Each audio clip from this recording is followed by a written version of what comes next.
We just completed a painful 3,000-mile road trip in our all-electric Kia EV6. In this video, I'll share my experiences with charging, including those of broken chargers and having to wait. I'll show you how the car performed with range and efficiency in extreme heat, and reveal if our worst fear of running out of battery and getting stranded by the side of the road ever came true. This is not looking good. Everybody ready for New Mexico? Yeah! Our recent summer vacation took us from the Bay Area to Albuquerque, Santa Fe, Taos, Phoenix, Los Angeles, and back. It took us 14 days and we covered 2,905 miles. We did this trip in our extended range all-wheel drive Kia EV6, which has an EPA range of 274 miles.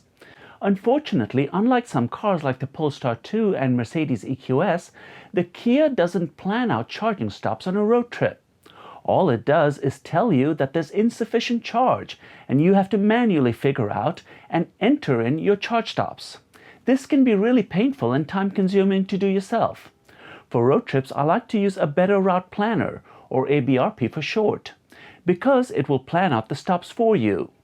ABRP estimated that we would need to stop 19 times to charge, which is a lot of stops.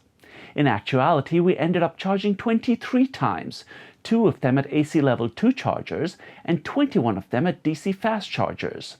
All the DC fast chargers were at Electrify America, even though smaller networks from EVgo and ChargePoint exist. Since we just happened to stumble upon the AC chargers in Taos, and we really didn't need to use them, I'll exclude them from my data analysis. If you look closely at the ABRP routing, it was telling us to stop every 100 or 130 miles, sometimes even within 60 miles. Why was it doing this when my car has a range of 274 miles? Well, it was keeping us in the zone of 10% to 80% battery, which is where the battery charges the fastest. Below 10% or above 80%, the battery charges painfully slow. So the algorithm is configured by default to plot out the shortest charge times to get you to your destination the fastest. But while all of that looks neat on paper, in actuality, the experience was quite different. We were arriving with quite a bit more charge, on average with about 42% charge. And while ABRP had us leaving with under 80% charge, we found ourselves leaving often with over 80% charge, on average with 91%. Why? Well, with its 800-volt architecture, the car charges super fast, and by the time we had gone for a bathroom break or gotten food, the car had already charged past 80%. On average, our time to 80% charge was about 13 minutes, with the longest being 23 minutes and the shortest 2 minutes.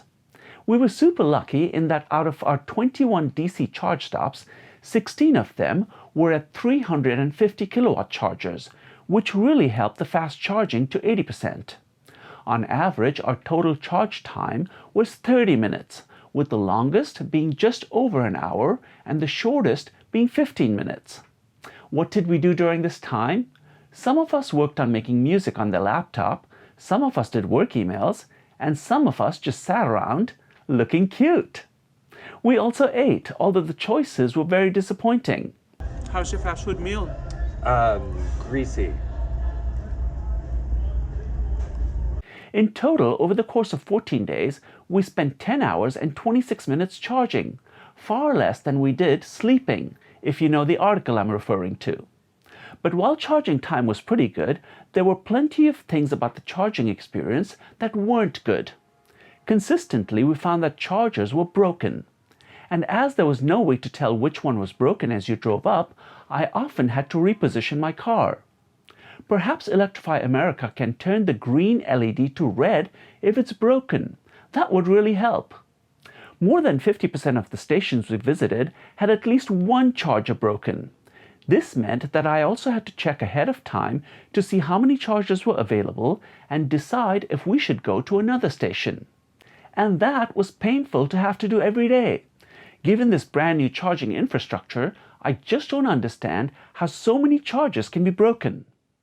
These stations are also poorly designed, and it often meant you had to drive the wrong way up a one-way aisle and then back up into the spot to get the hose on the correct side. Having two hoses per station was also confusing, as people often thought you could plug two cars into one station, but that's just not the case. The numbers and labels were small and hard to see as you drove up, and so it wasn't easy to find the 350 kilowatt chargers. And then there was the waiting. We left on the busy 4th of July weekend, and with so many different new EVs on the market, we got a taste of crowded stations.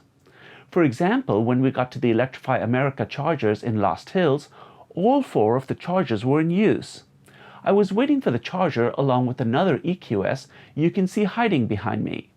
I waited about 10 minutes until the Rivians had left, and then myself and the EQS pulled in. Right behind us came a Mach-E and an ID4. The ID4 guy tried to use the other hose of my station to plug in, and I had to tell him off. Once the red ID4 had left, the owner of the Mach-E and the white ID4 subsequently got into an argument about who was there first and who should be allowed to use the charger. I had to wait at only a couple of stations, so it wasn't that bad, but the Lost Hills experience gave me a taste of what is to come as more EVs are sold and our charging infrastructure doesn't keep pace. We've already seen long lines at Tesla superchargers during holidays, and I can already see that coming to non-Tesla chargers.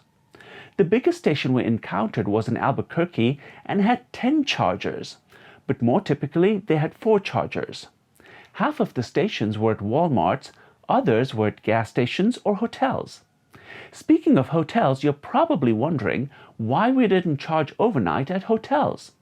Well, it's not that easy to find hotels with chargers. They tend to be expensive, and we also had a dog that limited our options. And then it's not always clear what type of charger is available at the hotel. Is it a Tesla supercharger, another type of DC fast charger, a Tesla destination charger, or a J1772 type charger? We did carry an adapter for a Tesla destination charger, but never ended up using it. The only time we ran into a charger at a hotel was in Flagstaff, and since we already had enough charge, we didn't need to use it. The car drove great. The suspension is incredibly comfortable, and the silent electric ride was nice. I don't know what it was, but I felt less tired after driving long distances in this EV than in my Volvo plug-in hybrid. Perhaps it drove smoother, or it was the highway drive assistant, or the more frequent stops, but I definitely felt more refreshed arriving at our destination. It was spacious and everyone had plenty of room. It's a great road tripping car in that sense. In addition to our family, the car was fully loaded with our luggage, so we were definitely putting the efficiency to the test. In order to get the best efficiency, I drove in Auto Regen Level 3 at the speed limit, which varied from 65 to 75 miles an hour, and used the highway drive assistant to keep the speed constant. I kept track of the efficiency, and it ranged from 2.4 to 4.2 miles per kilowatt hour. That's quite a big spread. One time on a downhill stretch coming into Phoenix, we even hit 5.8 miles per kilowatt hour. Our efficiency for the entire trip was 3.2 miles per kilowatt hour. The mileage shows as 2,500 miles only because I started tracking it about 500 miles into our trip. Overall, the car performed well, but what was really hard to deal with was the inaccuracy of the range number. For each leg, I logged the drop in range and compared it to the actual distance traveled. The results were all over the map. I'll exclude the results from some of the really short distances since they're not relevant. In some cases, the drop in range was as much as 27% higher than the actual distance traveled. Sometimes in the other direction, the drop in range was 37% less than the actual distance traveled. All of which goes to show that the range number shown on the car can't be trusted and is only a vague estimate of how far the car can go. And it's this inaccurate range estimate number, along with a bunch of other factors, that really got us in trouble one day. On the second day of our trip, we were traveling from Barstow to Albuquerque, a distance of about 356 miles. The ABRP routing recommended 3 charge stops about 100 miles apart. Frustrated by so many stops, and given that the range of the car is 274 miles, I decided I was going to come up with my own routing. I had also spent the previous day waiting at a charger and saw that 2 of the chargers were broken at the Kingman station. On PlugShare, I read comments about long waits at the Kingman station, so I decided to come up with a routing that avoided it. I decided to eliminate the Sahara Oasis and Kingman stops, and instead stop at the Needles Electrify America in between them. The distance between the chargers at Needles and the next one at Williams was 173 miles, and my range estimate was showing 240 miles at 100% charge. So a 70-mile buffer should be more than enough, right? Well, not quite. As we left California and headed into Arizona, I noticed the range estimate was dropping very fast, way faster than the actual miles I had traveled. By the time we had covered about 50 miles, the range estimate had dropped by 70 miles. The efficiency was a pathetic 2.2 miles per kilowatt hour. My buffer of 70 extra miles was quickly shrinking, and I was truly concerned that we wouldn't make it to the next charger. This is not looking good. So what was going on here? Well, a few things. First, the outside temperature was about 100 degrees, and I was keeping the cabin at 72 degrees. That 30-degree differential between the outside and cabin temperatures was really taking a toll on the efficiency. I had also started out driving at the speed limit of 75 miles an hour, which is not efficient. And the third reason, which I realized only when I got back home and was putting together this video, was that there was a 6,500-foot elevation gain between Needles and Williams. The combination of extreme heat, high speed, and elevation gain was doing a real number on the efficiency, and the range was in freefall. To stop the freefall, I first put the car into eco mode, lowered the speed to 70, and changed the temperature to 75. That didn't slow the range drop, so I further reduced the speed to 65 and raised the cabin temperature to 80 degrees. Still no luck. The range was still in freefall. Then, finally, with the scary prospect of running out of battery and being stranded on the side of the road, I completely shut off the AC and just had the fan blowing. That finally stopped the rapid fall in range, and now it was dropping more in line with actual miles traveled. For the next 90 miles, we drove in 100-degree heat through the Arizona desert, and my family was not happy with me. We finally did make it to the next charger with barely 29 miles left and 14% of battery. I had coaxed the efficiency up from 2.2 to 2.7 miles per kilowatt hour.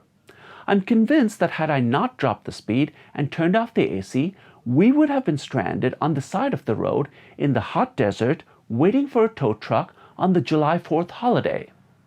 But while we did make it to the next charger, let's pause for a minute and analyze what this experience tells us.